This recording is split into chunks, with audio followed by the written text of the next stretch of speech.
Hello, friends. This is Dave Hurwitz, executive editor at ClassicsToday.com, here with reference recordings. And the works in question, are the Dvorak Symphonies. Dvorak Symphony cycles we're going to be talking about today. And the reference recording is István Kertész with the London Symphony Orchestra on Decca. Now, the Dvorak Symphonies were ripe for some sort of comprehensive treatment because the earlier ones were actually only published, I believe, in the 1950s. People didn't know any Dvorak other than Symphonies 7, 8, and 9. There were symphony cycles being done in, like, Prague, with the Czech Philharmonic, and nobody was able to access those recordings for the most part. In the West, they were all as good as unknown. And the record labels took notice of this, and Philips, Decca, and Deutsche Grammophon, which in those days were completely separate and independent labels, all decided to make Dvorak symphony cycles. Deutsche Grammophon had Raphael Kubelik, and Philips had Witold Rawicki, and Decca had István Kertész. Now, the Kertész cycle was the first. The first complete was done between around 1965 to 1967, somewhere in there, and it came out. I mean, they were available separately, and they were available in a box. And I had the box, and oh, I love that box. This was, in many respects, at the time, the reference for reasons that were sometimes musical, sometimes sort of what you might call documentary. First of all, Kertész was an excellent conductor. He really was. And he did beautiful recordings of this music. He was known for his Dvorak. He'd made some earlier recordings of a couple of the symphonies with the Vienna Philharmonic for Decca. So he wasn't an unknown quantity. He was, before he drowned, very sadly, around, 1974, I think, somewhere in that area in Israel while he was swimming. He was a up-and-coming major star. His recordings were being promoted like crazy. He needed a hook. He needed something in which to specialize. Now, he was Hungarian. He did Kodály, he did Bartók, he did stuff like that. But something a little bit more popular, a little bit more standardly romantic that not everybody else in the universe was doing. And so Dvorak was just the ticket. He had a genuine feel for the music, and no one had done the complete Dvorak symphonies. And particularly, no one had done them with all the repeats intact. For example, none of the other cycles did. Well, Rawicki did, but he came later. So a little bit later anyway, with the same orchestra, by the way. My favorite among those three cycles actually happens to be Rawicki, usually for its swift tempos and whatnot. I think it's wonderful, and I think better sonics. But it really didn't matter because Philips in those days was somewhat of a local label, and you couldn't get them. The Rawicki cycle was really hard to source, at least on this side of the Atlantic, maybe not so much in Europe, but it was hard to source until it came out on CD. And then, it was internationally distributed. Kubelik was a different case. Kubelik, of course, was a marvelous Dvorak conductor. He had the Berlin Philharmonic. He'd also done lots of Dvorak earlier in his career. He wasn't really fond of the earlier symphonies. He did these symphonies in the more traditional way. He didn't take repeats. He took some cuts in the first symphony, which he really didn't want to record at all, but had to finish the cycle.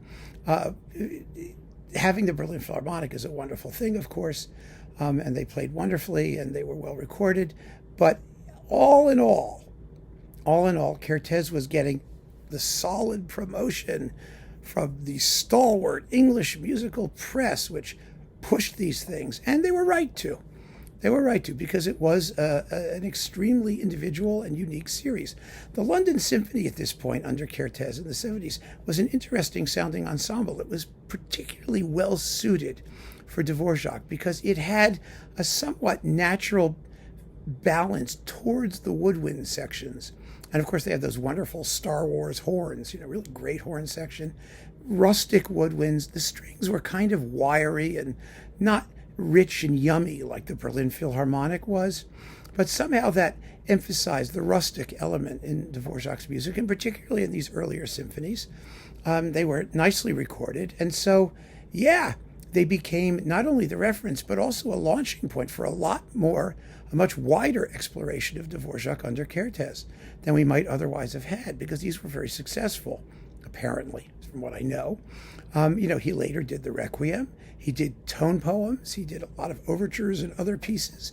He did a whole Dvorak series, all of which is in this Blu-ray edition box thing here. But the symphonies started it off. And they really put some of those earlier works on the map because they're gorgeous. I mean, numbers 3, 5, and 6 particularly, which were as good as unknown in the early 70s, are all masterpieces, flat-out masterpieces. 1, 2, and 4 are more controversial, but they're full of good music, of wonderful elements and lovely tunes and things like that. And we finally had an opportunity to hear them for the very first time in top-notch performances. And, there's a lesson there. There really is, because we live in a day when, all kinds of unusual repertoire gets recorded. It gets recorded all the time now. There's so much more stuff available on recordings, and particularly on CDs, since they started coming out, than we'll ever hear in a live auditorium in real life. But one of the things that you really ought to have, and don't always, for obvious reasons, is you want to have top-notch recordings. You want to have the best artists, the best orchestras, the best labels, the best promotion. You want to have a series that has some meat behind it, so that people think, oh, this is great, and I've been missing it, instead of, oh, what the hell is this, and who are these people, which is what we normally get. Now, there are wonderful performances by lesser-known artists on lesser-known labels of lesser-known composers, but when a major artist and a major label and a major orchestra take up unknown or unusual repertoire, it makes all the difference in the world. It really does. And people wake up and they go, yes, where's this been all of our lives? Because most people, let's face it, aren't going to arrive at independent conclusions about a work of art's greatness. They want to be told.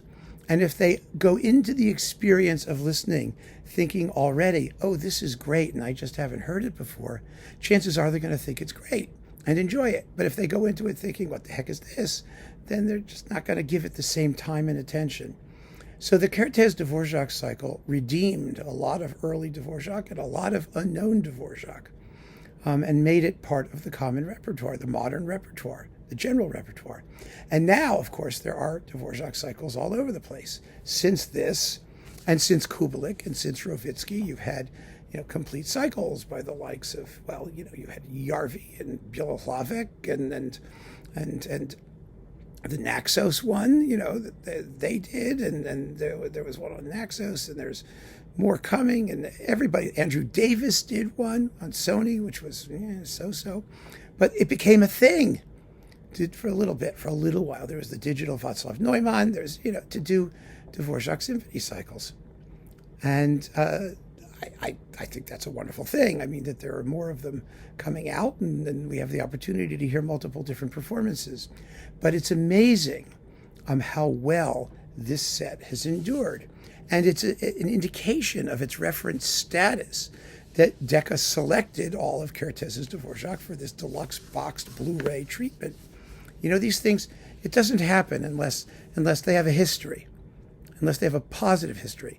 The Kubelik cycle as well. Rovitsky, not so much. He just wasn't a name. He's not as well known. And so his Dvorak symphonies, have always, been relegated to sort of, second or third place.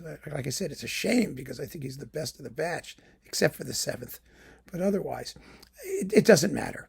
It doesn't matter because these are excellent. They're absolutely excellent. These are the way I got to know.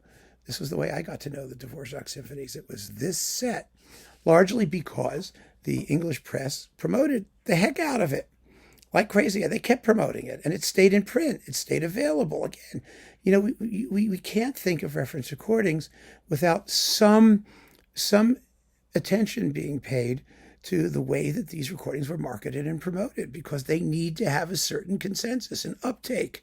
The public has to be enthusiastic. Critics have to be able to hear them. Labels have to care that people hear them. And Decca cared.